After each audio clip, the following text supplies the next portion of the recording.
यदा यदा हि धर्मस्य ग्लानिर्भवति भारत। गीता के चौथे अध्याय का 7वां श्लोक। अर्थात जब धर्म की ग्लानि होती है, अधर्म या विधर्म बढ़ता है, तब मैं आता हूँ। धर्म की ग्लानि अर्थात एक व्यापी भगवान को सर्वव्यापी बता देते हैं।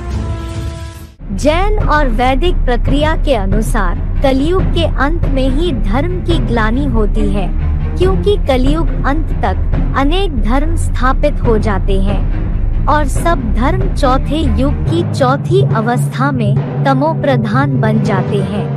क्योंकि सृष्टि रूपी मकान या वृक्ष की हर चीज चतुर्युगी की तरह सत्व प्रधान, सत्व सामान्य, रजो और तामसी इन 4 अवस्थाओं से अवश्य गुजरती है। सर्वभूतानि सम्मोहम सर्गे यान्ति परन्तप। गीता के 7वें अध्याय का 27वां श्लोक। अर्थात सब प्राणी कल्पांत काल अर्थात चतुर्युगांत में संपूर्ण मूढ़ता को पहुंच जाते हैं। अवजानन्ति मां मूढ़ा मानुषीं तनुमाश्रितम्। अर्थात मूर्ख लोग मानवीय शरीर का आधार लेने वाले मुझ ऊंची स्थिति समान काशी कैलाशी वासी हीरो की अवज्ञा करते हैं। वो मूर्ख प्राणियों के ईश्वर समान स्वरूप को जल्दी नहीं पहचान पाते हैं। शास्त्र अनुसार कलयुगांत में कल की अवतार। कलयुग के अंत में भगवान का गायन कलंकीधर के रूप में होता है। कल की पुराण। स्वतंत्रता के बाद भारत में एक ऐसे महापुरुष का उदय होगा जो वैज्ञानिकों का भी वैज्ञानिक होगा। वह आत्मा और परमात्मा के रहस्य को प्रकट करेगा। आत्मज्ञान उसकी देन होगी। उसकी वेशभूषा साधारण होगी। उसका स्वास्थ्य बालकों जैसा, योद्धाओं की तरह साहसी, अश्विनी कुमारों की तरह वीर, युवा व सुंदर, शास्त्रों का प्रकांड पंडित व मानवतावादी होगा। भविष्यवक्ताओं ने भी कहा। नास्ट्रेडमस ने अपनी पुस्तक सेंचुरीज में भविष्य कथनों का वर्णन किया है। एक विद्वान शांति दूत सभी राष्ट्रों पर हावी होगा। इस राजनेता का नाम वरण या शरण होगा। शीघ्र ही पूरी दुनिया का मुखिया होगा महान शायरन। उसकी ख्याति आसमान चूमेगी और वह विजेता के रूप में सम्मान पाएगा। सांप्रदायिकता और शत्रुता के एक लंबे दौर के बाद सभी धर्म तथा जातियां एक ही विचारधारा को मानने लगेंगी।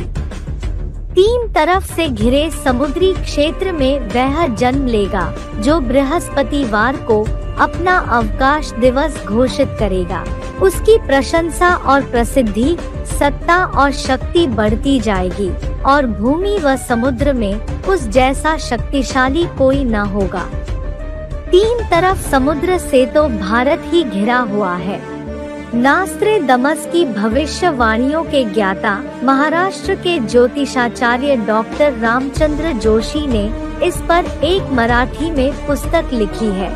इस पुस्तक का नाम है 21व्या शतकाकडे झेपावताना जगातील सर्वश्रेष्ठ भविष्यवेत्ता मायकल नास्ट्रेडमस यांचे जागतिक स्तरावरचे भविष्य।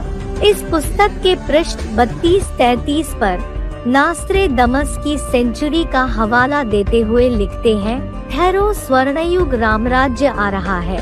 महासत्ता अधिकारी भारत ही नहीं सारी पृथ्वी पर स्वर्णयुग लाएगा और अपने सनातन धर्म का पुनरुत्थान करके यथार्थ सर्वश्रेष्ठ हिंदू राष्ट्र बनाएगा।